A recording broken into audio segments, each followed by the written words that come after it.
Vivre est une chanson dont mourir est le refrain. Ne soyez pas jaloux, Monsieur le Président, Messieurs les jurés, mais Madame, vous m'accueillerez cette danse? Cette danse de la mort sera sans aucun doute macabre, quelque peu lugubre, mais elle reste ma valse préférée. Je vous promets, j'y mettrai les formes et ferai preuve de galanterie, mais inévitablement, tel un Maccabée, cette question venue tout droit d'outre-tombe ressurgira. La mort est-elle un manque de savoir?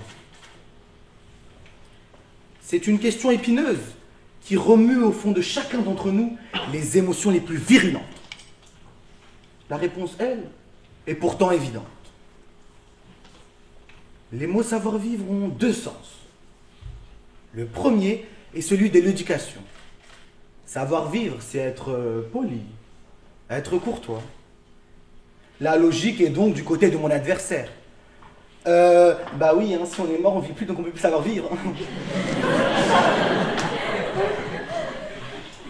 Mais c'est tout le contraire qui prévaut. C'est au moment de la mort qu'on est le plus respectueux de la vie.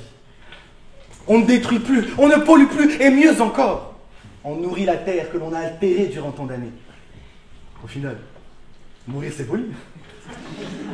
C'est laisser sa place à autrui. Qu'y a-t-il de plus courtois que ça? Le second sens, et c'est sur celui-ci que je vais m'attarder, c'est la façon de vivre sa vie. Savoir vivre, c'est vivre sa vie d'une certaine manière.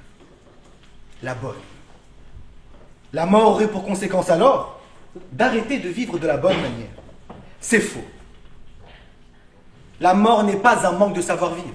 La mort, c'est notre raison de vivre. Ou plutôt, la peur de la mort, comme l'a si bien exprimé mon contradicteur. C'est cette peur qui vous fait prendre moins de risques quand vous conduisez la nuit. C'est cette peur qui vous oblige à dire « je t'aime » aux êtres qui vous sont chers. C'est cette peur qui s'instille dans nos cœurs. Cette peur de la mort doit être prise à bras le corps. Elle est nécessaire pour vivre de la bonne manière, pour savoir vivre. D'autant plus que la vie n'est pas un concept autonome. Pas de vie sans mort. La vie et la mort sont comme deux sœurs qui se chamaillent. Il en est de même pour le savoir-vivre. On ne sait pas vivre si on ne sait pas qu'on va mourir. De ce point de vue-là, l'immortalité est une malédiction. On ne sait plus vivre si cette vie ne s'arrête pas. La vie est une course. Et à chaque course, sa ligne d'arrivée. Pour la vie, c'est la mort. C'est le cycle naturel. Mais imaginez un instant. Une course qui ne s'arrête jamais. Un coureur qui court sans fin, un coureur qui court pour rien. Une fois de plus, c'est la mort qui aiguille. C'est elle qui permet au coureur de savoir par quel chemin passer, lesquels éviter pour franchir cette ligne d'arrivée. En parlant de mort, j'ai une question à vous poser, mon cher contradicteur. Luther, êtes-vous déjà mort? Avez-vous déjà vu la mort de près? Avez-vous en tête ces visages livides, sur ces corps encore fumants? Votre silence est éloquent. Monsieur le Président, Madame, Messieurs les jurés, aucun d'entre nous n'a déjà expérimenté la mort. Donc, répondre oui à la question relève de la pure prétention. D'autant plus que cela revient à balayer toutes les religions qui croient en une vie dans l'au-delà. Et si la mort conduisait à vivre la bonne vie, justement?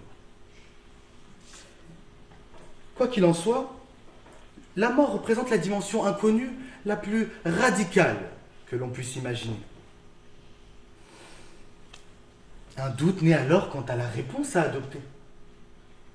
Mais comme vous le savez tous bien, en tant que professeur, en tant qu'étudiant en droit ou ancien étudiant en droit, le doute profite à l'accusé, ou en l'occurrence à la défense, c'est-à-dire moi. Voilà, on peut passer aux délibérations, merci à tous. Plus sérieusement, savoir vivre, c'est aussi savoir mourir. C'est comme cela que la mort devient une magnifique révérence à la vie vécue, à tout ce qu'on a accompli, à tout ce qu'on a construit. C'est lorsqu'il n'y a plus de grains dans le sablier que la vie devient précieuse.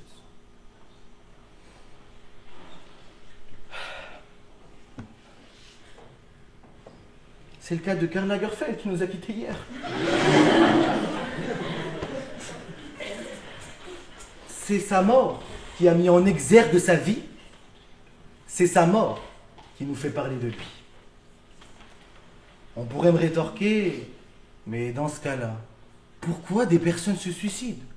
C'est bien qu'elles n'ont pas réussi à bien vivre, ou autrement dit, à savoir vivre. Cet argument ne tient pas la route. Et c'est l'histoire de Jean-Dominique Bauby qui le démontre. Il a écrit un livre sur sa vie.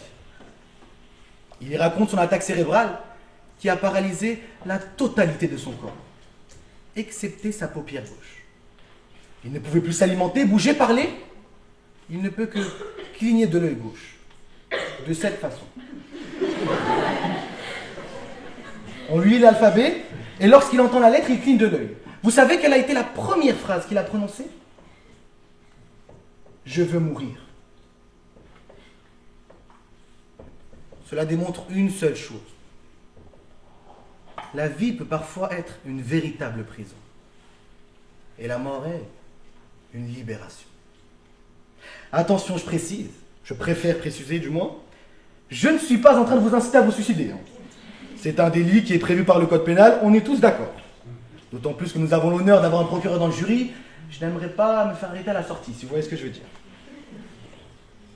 Je suis tout simplement dans l'obligation de me poser comme l'apôtre de la mort. Comme mon contradicteur, lui, s'est posé comme le chantre de la vie, ou plutôt le chantre de la rue. Encore un peu, et il nous aurait dit que les bébés sont apportés par des cigognes enveloppés dans des petits draps blancs. Oh. C'est mignon, mais irréaliste. Irréaliste comme penser que la mort est un manque de savoir-vivre. La mort nous vient de l'extérieur et nous transforme à l'intérieur. La mort nous permet de vivre. Un exemple concret. Lorsque j'aurai fini de vous achever, mon cher adversaire, pourrez-vous encore dire que votre mort n'est pas un manque de savoir-vivre? Vous n'avez été que poli, charmeur, charmant, mais c'est insuffisant. Et les jurés pourront jurer qu'on pouvait dire « Oh Dieu !» bien des choses en somme, en variant le ton. De plus, comment la mort peut-elle être un manque de savoir-vivre quand dans d'autres pays, elle n'est pas condamnée, mais sanctifiée? Durant el Dia de los Muertos, la mort réunit non pas pour pleurer, mais pour célébrer. On rigole, on s'amuse, on glousse en pensant à ceux qui nous ont quittés. Alors après mon plaidoyer, ne soyez pas triste, au contraire. Finalement, Monsieur le Président, Messieurs les jurés, je vous invite à nous rejoindre et à danser. Car la mort est le meilleur moment de la vie. C'est pour cela qu'on le garde pour la fin.